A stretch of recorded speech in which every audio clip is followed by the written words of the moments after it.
beyond the monthly meeting.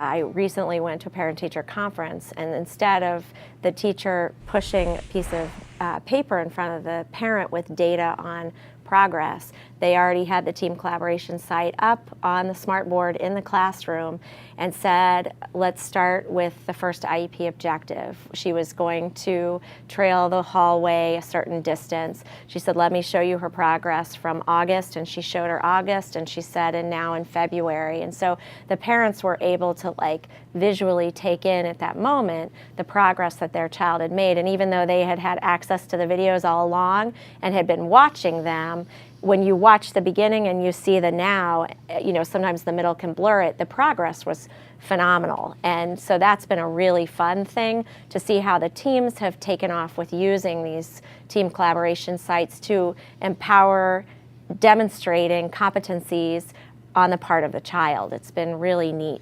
In a comment written on Blake's wiki page, her teacher describes posting a video of Blake interacting with a peer in her classroom. The teacher indicates that she would like some feedback on the communications cues that Blake appears to be using to indicate when she is interested in an activity and when she is finished.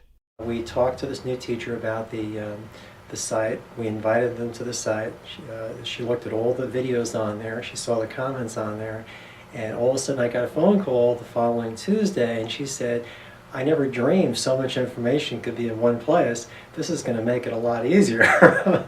You never know where it's going to go. I think we've had some surprises, people who we didn't anticipate would really be drawn to the process and really enjoy it, and people we assumed who weren't very comfortable with it. But the transitions are really critical because we have kids who may move from a preschool setting to a kindergarten, or from kindergarten to first grade, and the entire team changes. And they may have a stack of papers that say, here's the IEP, here's what you can expect.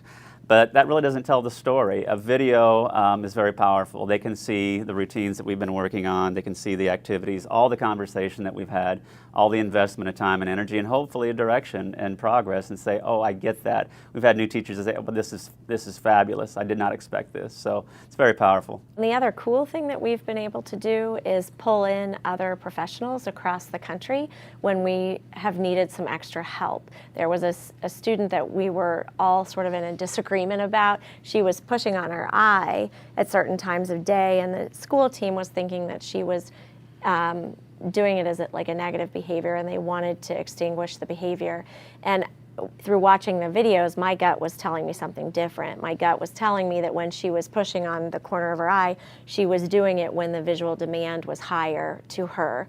And so we were able to send the video to her eye doctor to watch the video and say, what is this? Is she trying to focus, or is she trying to do some self-injurious behavior here, and what angle should we take? And luckily I was right that time, and she was doing it to focus. But if we couldn't have brought in that other team member from the outside, they could have potentially gone down the let's try to extinguish this route, which obviously then down the road would have elevated her behavior, because she would have been frustrated about the fact that she wasn't able to focus in on what it was that she was trying to look at. Fade to black.